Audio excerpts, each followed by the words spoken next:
Bonjour Anne-Laure Martin, je suis directrice de la direction data et partenariat d'Unicancer. Je travaille à Unicancer depuis une vingtaine d'années en recherche clinique pendant longtemps, puis avec le domaine émergent des données de santé, j'ai changé d'orientation et depuis 2020, nous avons créé la direction data pour traiter ces sujets autour de la donnée de santé. Et je suis Mathieu Robin, je suis médecin de santé publique. Donc je travaille depuis une dizaine d'années à Unicancer sur le sujet des data avec Anne-Laure Martin. Et j'ai également un passé, parce que ça fait partie de l'histoire, de travail dans le domaine de la recherche clinique, de la donnée expérimentale. Et c'est vrai que depuis maintenant une dizaine d'années, l'ensemble des établissements avec lesquels nous travaillons, principalement les centres de lutte contre le cancer d'Unicancer, se sont fédérés pour partager de la donnée et répondre à un certain nombre de questions auxquelles la recherche clinique conventionnelle, les essais cliniques randomisés, ne pouvait pas forcément répondre, avec une complémentarité extrêmement importante entre ces deux approches.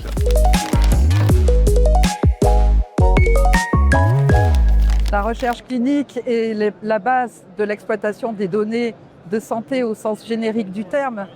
La recherche clinique est née dans les années 50, a été structurée à partir de là, puis a pris un essor spécifiquement en oncologie dans les années 90 avec la mobilisation de nombreux groupes d'experts.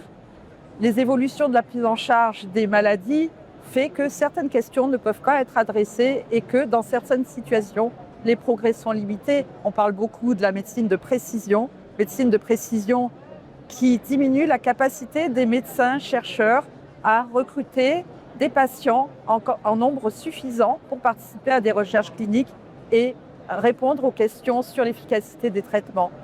D'où l'idée d'Unicancer, dès 2014, de s'intéresser aux données de vie réelle pour augmenter notre capacité à adresser des questions de recherche clinique et améliorer la prise en charge des patients.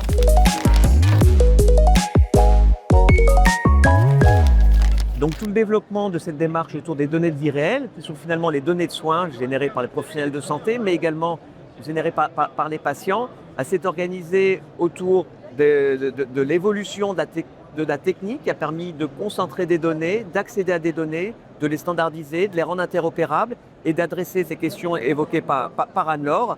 Et c'est vrai que donc, depuis une dizaine d'années, au niveau national comme au niveau international, il y a eu une prise de conscience et des capacités techniques pour pouvoir exploiter ces données. Et nous sommes complètement dans cette démarche aujourd'hui, démarche qui se structure sous différentes formes de partage des données, que ce soit sous forme d'entrepôts de données de santé, de grandes cohortes.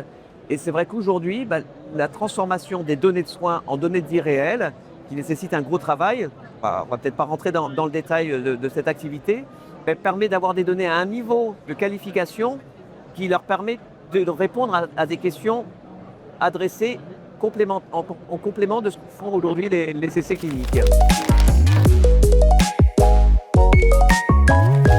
Donc ces données de santé, comment les utiliser? Les usages sont nombreux et on peut commencer par les plus simples. Construire ce que j'évoquais tout à l'heure, ce qu'on appelle des bras contrôle pour vérifier l'efficacité des traitements. Mais les données de santé ont des limites. On ne peut pas recueillir le même périmètre de données que dans un essai clinique.